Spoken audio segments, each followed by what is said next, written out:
The sun was brutal. The kind that made the sky look like it was on fire. The kind that pressed on your chest and made every breath feel thick. I stood there, my hands on my hips, staring at the car like that alone would bring it back to life. The engine had died half an hour ago, coughing and sputtering until it just gave up like it knew we were too far from anything to get help. No signal. No gas station. Just me, the heat, and the desert stretching out in every direction like some cruel joke. Sweat dripped down my spine, soaking into my shirt and making it cling to my back. I leaned against the hood, cursing quietly, more to myself than to anyone. My phone still had battery, but what good was that out here with no bars? I could have screamed, but what was the point? No one would hear me. The only sound was the wind shifting dry sand, and the occasional creak of the car metal expanding in the sun. Then I saw him. A shimmer at first, like a trick of the heat. I rubbed my eyes, blinked a few times, but he didn't disappear. A figure walking slowly from behind a low hill, dragging a pack behind him, shirt tied around his waist. The way he moved wasn't rushed, just, sure, calm. Like he'd done this before. My heart jumped in a way that didn't feel entirely rational. Stranded in the middle of nowhere, and here comes this man, walking like the desert belonged to him. I straightened up, brushing my palms on my jeans, suddenly aware of how stupid and helpless I probably looked. He came closer, eyes shaded by sunglasses, a faint smile tugging at the corner of his mouth. "Trouble?" he asked, voice low and rough, like he hadn't spoken in hours. Maybe dazed out, I cleared my throat, embarrassed. "Yeah. She just died on me. No warning. Nothing." He stepped closer, squinting at the hood. "Desert'll do that. Heat messes with everything. Metal, rubber, nerves," he said, popping the hood like it was his own car. "Even causes clothes to slip off sometimes," he added, glancing at me with a smirk. I let out a dry laugh, surprised at how easily he said it. It felt out of place, but also kind of perfect. The way the heat wrapped around us, how the air shimmered between our bodies, it felt like the world had melted into something else entirely. "You a mechanic or something?" I asked, trying to focus, trying not to look at the sweat glistening on his collarbone. "Something like that," he replied, leaning over the engine. I watched him quietly, noticing how calm he was, how his fingers moved like they knew what they were doing. My eyes kept wandering. He was barefoot. Who the hell walks through the desert barefoot? But he didn't seem to mind. Like he didn't feel the heat anymore. Like he was used to it. "You alone?" he asked after a moment, his voice casual, but something about it made me pause. "Yeah. Just me," I lied. Or maybe I didn't. At that moment, it sure felt like I was alone in the world. He nodded, not asking more. The silence between us stretched out, not awkward, just heavy. Full. The engine hissed softly, heat still rising off it like steam. He stood upright, wiping his hands on his pants. "Might be the radiator. Or fuel pump. Hard to say out here. But I've got tools. And time." He looked at me again, really looked, like he could see more than just the sweat and frustration on my face. "You okay?"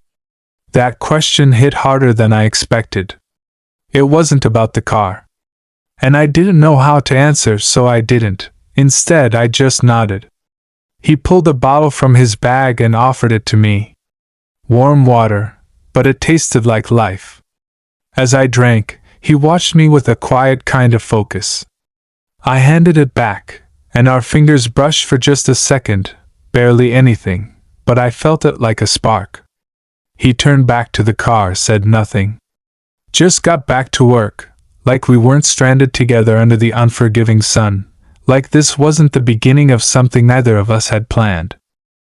That morning had started like any other.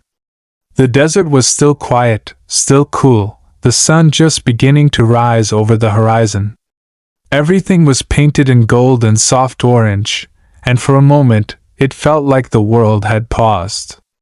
I'd been driving for hours, windows down, music low, my partner sleeping in the passenger seat with his head turned away from me. There was a stillness between us that had settled in a while ago. Not angry. Just distant. Like we'd both run out of things to say but hadn't decided to admit it yet. I glanced at him every few minutes, hoping he'd wake up and say something funny, or reach over and squeeze my hand. But he didn't. His breathing stayed slow and steady, lost in a dream I wasn't part of. We were somewhere past the last small town when the silence started to feel too loud. I turned the music up just a bit. He stirred, opened one eye, then turned back away without a word. I didn't blame him. It wasn't his fault. We'd planned this trip months ago, something to save whatever was left between us. Road trips are supposed to bring people closer. But I think both of us knew before we left that it was already slipping. Still, we packed the car, smiled for photos, told ourselves maybe the open road would fix what the city had broken.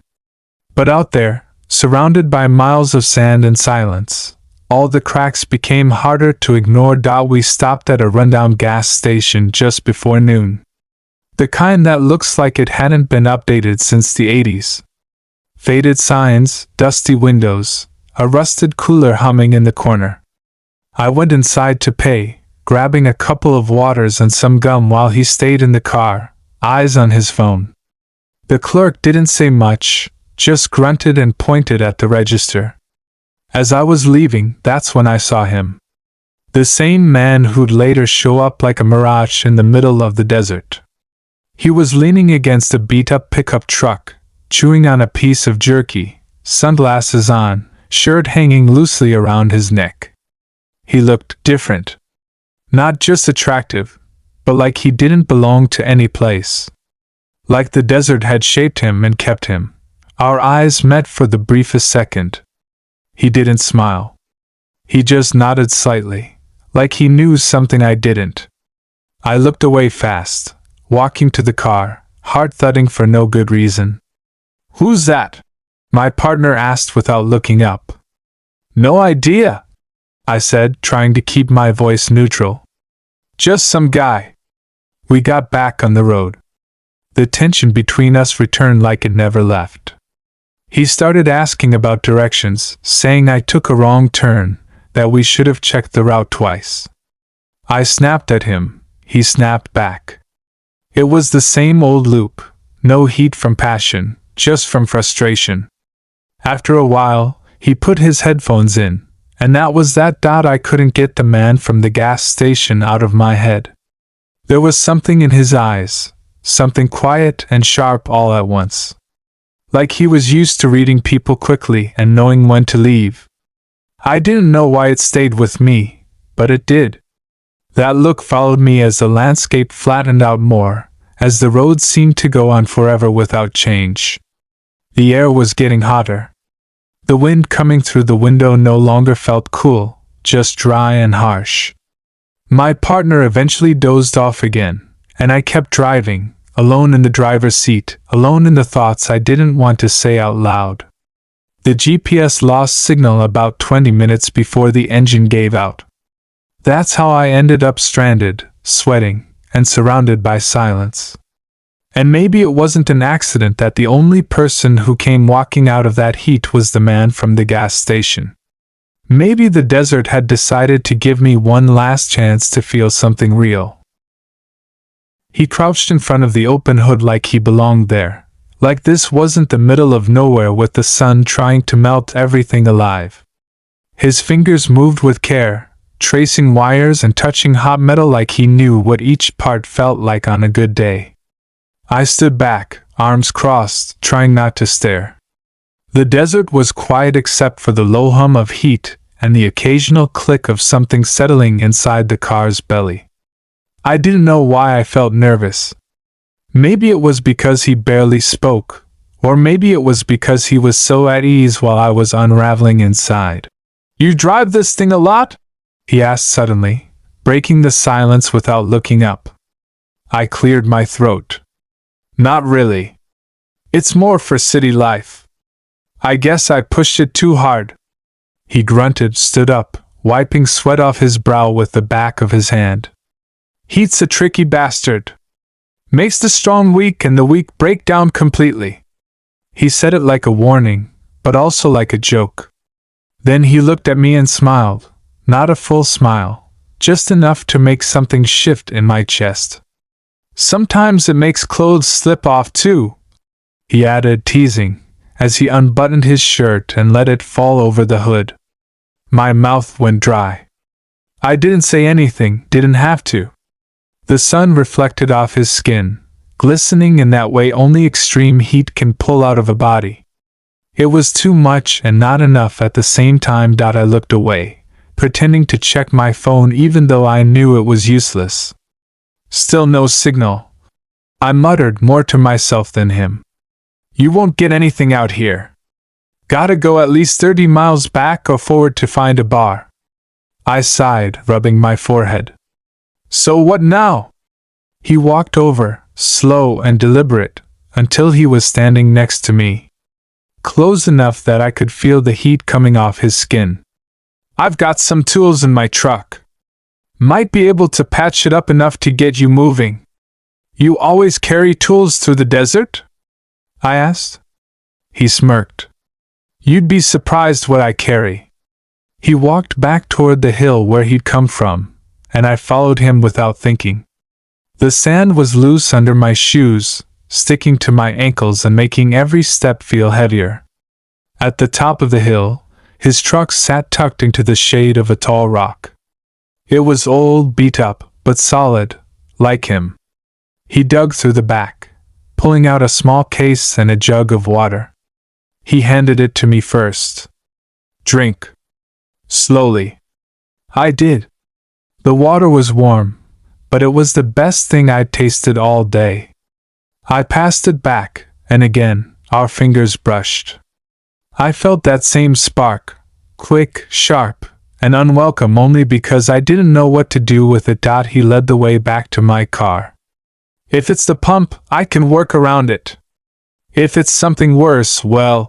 He let the sentence trail off, letting the desert answer for him. I sat on the bumper, watching him work. My heart still raced, not from fear, but from something quieter and more dangerous. His confidence made me feel safe, but also seen. Like he noticed every little flinch, every time I bit my lip or looked away too fast. "You from around here?" I asked, needing to break the silence again. "No. Just pass through when I need to breathe. The desert's good for that. Strips you down. Leaves what matters." His words hung in the air. I didn't know how to respond, so I just nodded, letting the weight of them sink in. He kept working, the sun now casting long shadows across the hood. I could see his muscles tighten with every movement, his skin coated with a fine sheen of sweat and dust. The heat had stopped feeling oppressive. Now it felt like something alive, something pushing us closer whether we were ready or not. He didn't speak for a while, just worked with quiet focus. And I watched, silently grateful that of all the people who could have walked out of that heat, it had been him.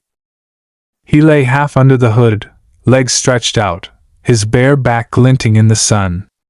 I watched from the side, arms folded, the bottle of water still in my hand, half empty and warm. The desert was starting to change color, shifting from blinding gold to softer orange, but the heat still clung to everything like a second skin. Every now and then, he muttered something under his breath, technical words I didn't understand, while twisting wires, tapping at bolts, adjusting clamps. I didn't ask questions. I just kept watching, every part of me strangely tuned into him. The way he moved. The small sighs he made when something didn't go his way. The quiet hum he made when he thought no one was listening. Eventually, he stood up, brushing his hands on his jeans.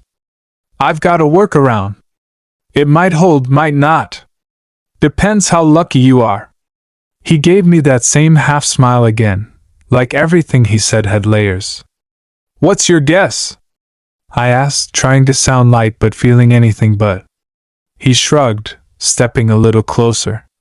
You don't strike me as lucky. But maybe today's different. He reached for the bottle in my hand, his fingers closing gently over mine for a moment too long. I didn't pull away. Neither did he. We stood there for a second in silence, the kind that hums just beneath your skin. Then he stepped back, raised the bottle to his lips, and took a long drink. A drop of water slipped down his chin, tracing a line down his neck, and I had to look away. The desert air was making everything feel too raw. Too close. You sure you're okay being out here alone? He asked suddenly, voice quieter this time. There wasn't any teasing in it now. Just something close to concern. I hesitated, the truth sitting just behind my teeth. Wasn't supposed to be alone, I finally said. But things happen. His eyes held mine for a moment. Yeah. They do. He walked over to the passenger's side and pulled open the door, sliding into the front seat like he belonged there. Try it, he said, motioning toward the driver's side. I got in, nervous fingers gripping the wheel. I turned the key. The engine gave a cough, then a groan, then life. A low rumble, shaky but there. I let out a breath I hadn't realized I was holding. Told you, he said with a small grin. Lucky today. I glanced at him, our knees almost touching between the seats. The cab was too warm, the air thick with the scent of sun and metal and something that felt like a promise I didn't know how to keep. You want me to drop you somewhere? I asked, though part of me hoped he'd say no. Nah, he replied, resting his arm out the window. I've got my truck up on the ridge. I'll head back after a bit. I nodded, unsure what else to say. My mouth opened, then closed again. The silence returned, not awkward, just full. Heavy. I looked over at him again, and he was already watching me. You don't talk much, do you? He said softly. Not when there's too much noise in my head, I admitted. He leaned back, tilting his head. And what kind of noise is in there now? I didn't answer. Couldn't. He let the moment hang, then reached into his bag and pulled out something wrapped in cloth. A small sandwich, warm from the sun but still edible. Eat something. Heat messes with your head too. I took it, hands brushing again. His skin was warm, but his touch wasn't rushed. It was careful. Intentional. I bit into the sandwich, and it was plain, but it grounded me. Reminded me that I was still here. Still breathing. Still human. We sat like that for a while, eating, saying nothing, surrounded by miles of dry silence. At some point he stood, walking to the front of the car, checking the fix again. I followed, standing beside him. His shoulder brushed mine, and this time, I didn't pull away. The wind shifted slightly, cooler now, carrying the scent of dust and distant sage. The sun was lower, shadows stretching longer, and for the first time all day, the heat didn't feel like the enemy. It felt like part of the story. Part of whatever was slowly building between us without either of us daring to name it. The wind had changed. It wasn't as cruel now, not burning, just steady and warm like breath against your skin. We sat side by side on the edge of the trunk, our legs brushing now and then as we shifted. He'd taken off his boots and let his feet rest on the sand, and I followed without thinking, my shoes tossed beside his. The ground was surprisingly soft underfoot. The desert always looked harsher than it felt. He passed me the last of the water, and I took a slow sip, holding it in my mouth before swallowing, as if trying to make it last. It'll get cold soon, he said, voice quiet, eyes on the horizon. Desert's strange like that. All heat and fire one moment, cold and silence the next. I nodded. I'd felt that before.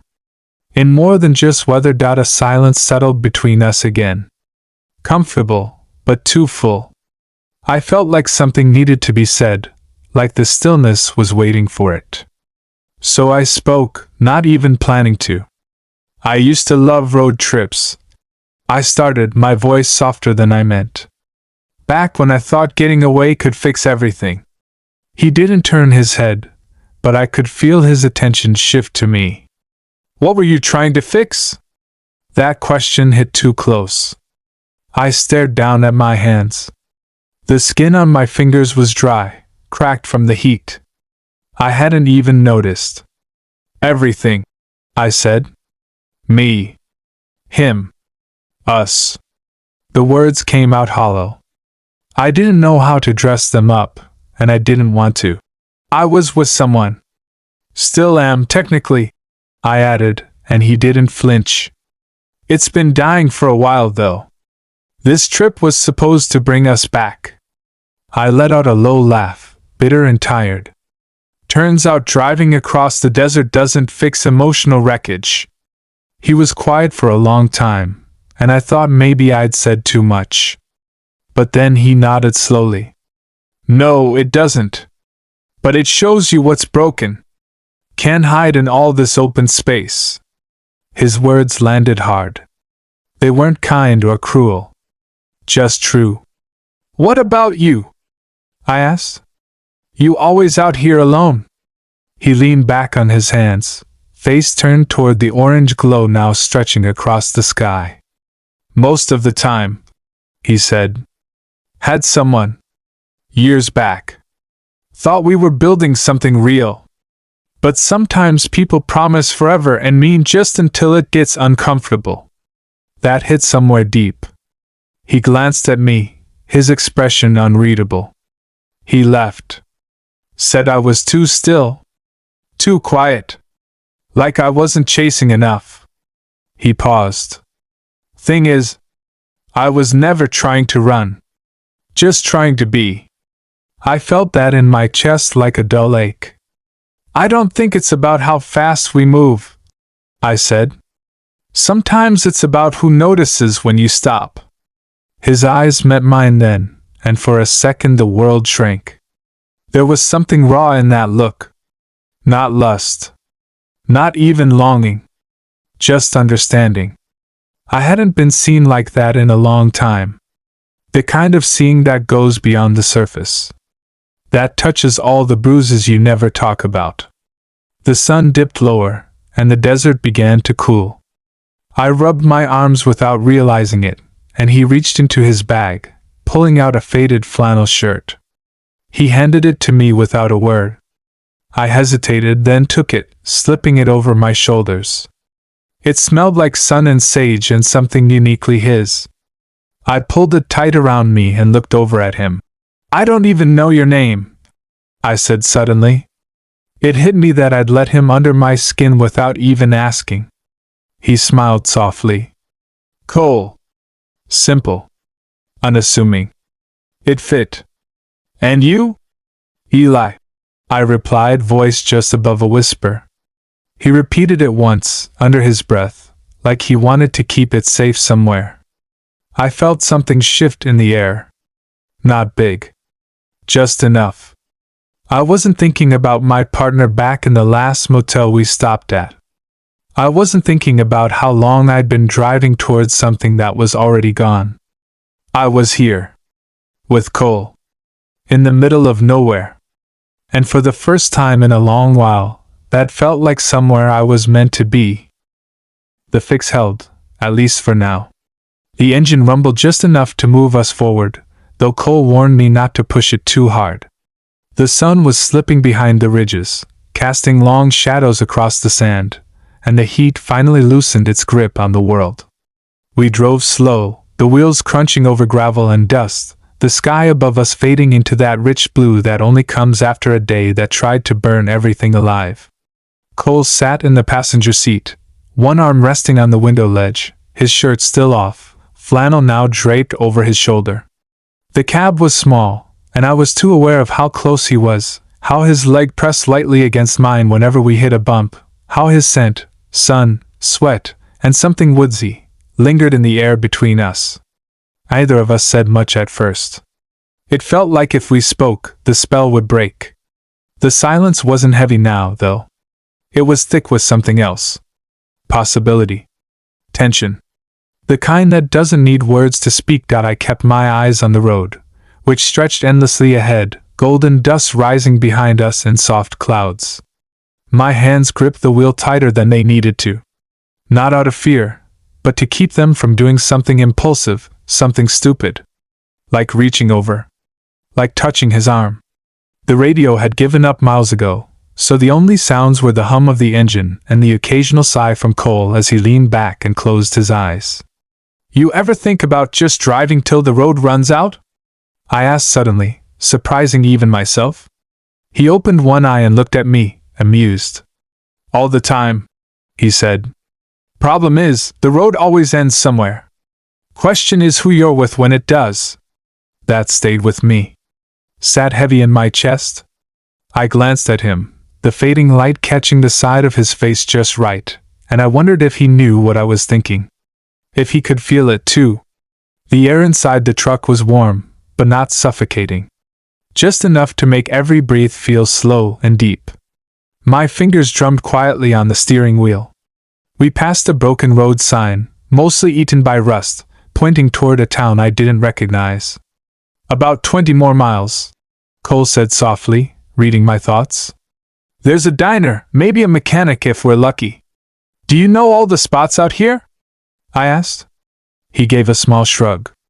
"Enough of them. You travel enough, you learn where the soft landings are." We fell into silence again, but it wasn't still. It was moving with us, stretching and bending, wrapping around the space between us like a slow dance either of us had started. Then he reached into the back seat, pulled out a bottle, glass, not plastic, and held it toward me. "Found this in the truck. Not cold, but it's water." I reached for it, and our hands met again. His fingers lingered this time, warm and rough against mine. It was only a second, but it felt longer. A quiet moment stretched between us as I took the bottle and drank. I handed it back without a word, and his smile was small but unmistakable. A knowing kind of smile. As we drove on, twilight deepened, turning the sky a deep indigo, stars beginning to pierce through. The dashboard lights cast a faint glow on his face. My chest ached with things I couldn't name. I wanted to ask him what he saw when he looked at me. If he felt the same pull I did. But I stayed quiet. Afraid that naming it might break it. His hand rested near the gearshift, fingers tapping against his thigh. I wanted to touch them. Hold them. I didn't. But I wanted to. Eventually, the outline of a few buildings appeared in the distance, small, quiet, like the desert had grown them out of stone and memory. A flickering neon sign promised food and maybe something more. My stomach growled at the thought of anything warm and solid, but my mind was still stuck on the way Cole had looked at me earlier, when our hands met. That one glance, like he saw everything I'd been trying to hide. And didn't run from it. Didn't flinch. Just stayed. The engine sputtered a bit as we pulled into the edge of town, but it didn't die. It just settled into a low, tired hum. I parked outside the diner, hands still on the wheel, the silence between us now thick and unspoken. He didn't move to get out. Neither did I. We sat there, headlights off, the dark folding gently around us, and for a moment the whole world felt like it had narrowed down to just the space between our knees, the shared breath, and everything we weren't saying yet. The diner lights flickered like they hadn't decided whether to stay awake or give up for the night. Inside, a few people sat scattered across booths, eyes tired, faces quiet. A waitress wiped down the counter, her movements slow and practiced, like she'd done this 1,000 times before. Cole and I walked in without saying much, the bell above the door giving a tired little jingle as we entered. The air inside was cooler than the desert outside, but it carried the same stillness. We took a booth near the window, and the vinyl seats stuck slightly to my legs as I slid in. Cole sat across from me, arms resting on the table, eyes scanning the place without looking at anything in particular. A menu lay between us, but neither of us reached for it right away. A young man in an apron came over and poured 2 glasses of water without asking. "Kitchen's still open for another hour," he said, then walked away without waiting for a response. I picked up the glass and drank slowly, watching the condensation roll down onto the table. Cole watched me. Not in a direct way, but like he was memorizing the way I moved. Like he was trying to understand something I wasn't saying. Finally, he leaned forward just slightly and asked, "So what happens now?" The question wasn't about food. I knew it the second he said it. I didn't answer. I couldn't. Because I didn't know. My partner was somewhere hours behind me, probably wondering where the hell I was. Or maybe not wondering at all. Maybe he'd finally gotten the silence he always said he wanted. "I don't know," I said, voice barely above a whisper. Cole nodded like he understood. "Sometimes not knowing is better than lying to yourself," he replied. That sentence sat heavy between us.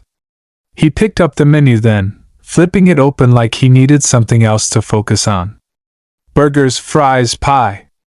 Real classic," he said, and I let out a small breath of a laugh. It felt strange, laughing here, in this place, with this man I'd only just met. But it also felt real. More real than anything had in a long time. We ordered simple food, and when it came, we ate slowly, more for the comfort than the hunger. Every few bites, our eyes would meet. And each time, something passed between us. Not words. Just a kind of warmth that hadn't been there before. The room began to thin out. Chairs scraped against the floor. The lights dimmed slightly. The waitress gave us a polite smile as she passed, and I could feel the weight of the evening start to press in. I looked at Cole. "What would you do if it was you?" I asked. "If you were halfway through leaving, but not sure if you were supposed to go all the way?" He thought about it, wiping his hands on a napkin. "I'd ask myself if staying would fix anything, or just delay the break." He paused. "And I'd be honest about who I think about when I close my eyes at night." That stopped me. Because I already knew the answer. And it wasn't the man I'd been driving away from. I swallowed hard and looked down at my empty plate. My voice came out lower than I expected. "I don't want to go back." "Then don't," Cole said simply. "You don't owe anyone your silence." The bell above the door jingled again. I didn't look up right away, but Cole's eyes shifted toward the entrance, and something in his face changed. My heart thudded in my chest. Slowly I turned. And there he was. My partner. Standing just inside the door, looking around, eyes scanning the booths. When they landed on me, he froze. He didn't say anything. Just looked at me with a strange mix of relief and frustration. I couldn't read it completely. He walked over slowly, stopping a few feet from our table. "You left," he said.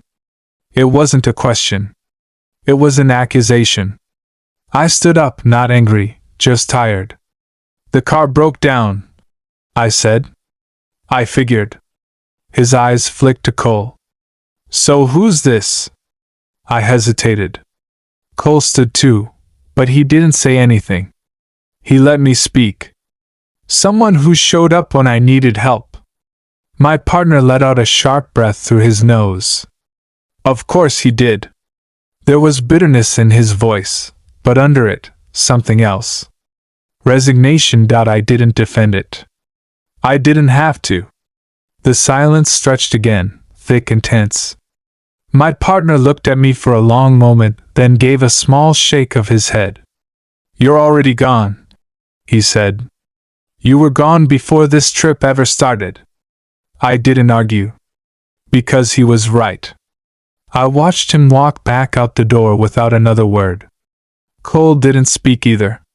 He just waited, letting me breathe, letting me process.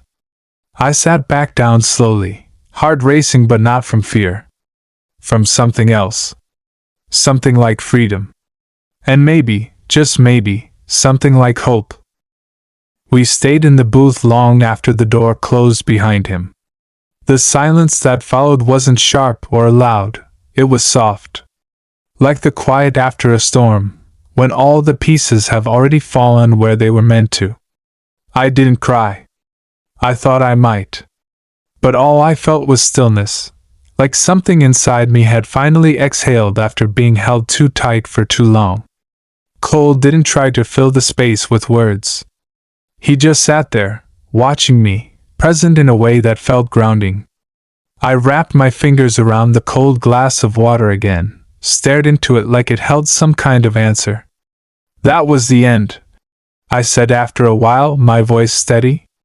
It ended before today, but that was the final page. Cole nodded, slow and calm. Then maybe now you get to write something new. We walked outside together into the cool desert night. The stars had come out fully, a sky full of quiet light stretching over us. I'd never seen them look so clear, so still. The hum of insects, the far-off howl of wind, and the steady rhythm of our footsteps filled the air. We didn't say much as we walked toward his truck. He'd offered to drive me to the next town where I could figure out what came next. I'd said yes without hesitation. The car I'd come in, still sitting outside the diner, felt like a shell of a life I no longer fit into. Cole opened the door for me, and I slid in, the seat warm from the sun earlier but fading now into something more comfortable. He got in beside me and started the engine. It rumbled to life like it had been waiting for us. We pulled out onto the road, the tires crunching softly over gravel, then easing onto the smoother stretch of highway. I leaned my head against the window, watching the desert slide past, now cast in silver and blue under moonlight. Where are we going? I asked, not really needing a real answer. Cole glanced at me, his profile calm, focused. Forward, he said simply. That was enough. We drove for a while without talking. The wind whipped through the open window, and I could smell the faint scent of sagebrush and warm earth. There was peace in that ride. In that quiet. After a long stretch of silence, he spoke again. You know, the desert's funny. It breaks things. But sometimes, it also reveals what's still worth holding on to. I turned to look at him, his face soft in the glow of the dashboard. And what do you think is worth holding on to? I asked, the words falling out before I could stop them. He didn't answer right away. Just reached over, slowly, and placed his hand over mine on the center console. His touch was gentle, but steady. His fingers curled just slightly around mine, and my chest felt like it might split open from the sudden warmth blooming inside me. This, he said quietly, whatever this is, it feels real. My breath caught, but I didn't pull away. I didn't need to. I looked down at our hands, two strangers from opposite lives, tangled by chance, bound by the kind of silence that says more than words ever could. I squeezed his hand back, and we stayed like that for a while, driving through the desert with nothing but time and stars stretched out ahead of us. I didn't know what city we were heading to. I didn't know where I'd live or what I'd do next. But I knew this wasn't just a moment. It wasn't just a story that would end with the next sunrise. It was something new. Something quietly unfolding in the space where everything else had fallen apart. Eventually, we reached a small town, quiet, lit by a few glowing windows and a single gas station buzzing under fluorescent lights. Cole parked outside a little motel with chipped paint and a flickering sign. You should rest, he said. Start fresh tomorrow. I nodded, and we walked to the front desk together. The woman behind the counter barely looked up, handed us a key without asking questions. We walked down the hallway, and when we reached the room, Cole paused, looking at me like he was asking permission without saying anything. I stepped closer, close enough to feel the heat between us again, but not the kind that burns. The kind that anchors. "Stay," I whispered. He didn't speak. Just stepped inside with me and closed the door behind us. That night, we didn't rush. We didn't try to name what this was. We let the silence do its work. Let the space hold us without pressure. Let the weight of our separate pasts fade just enough to imagine something better. Morning would come. Life would move forward. But in that room, with the soft hum of the air conditioner and the scent of sand and flannel still on his skin, I felt like I was exactly where I needed to be. If this story touched you, if you've ever stood at the edge of something broken and chose to walk towards something real, then don't forget to like, share, and subscribe. There's more to come, and your voice helps keep these stories alive.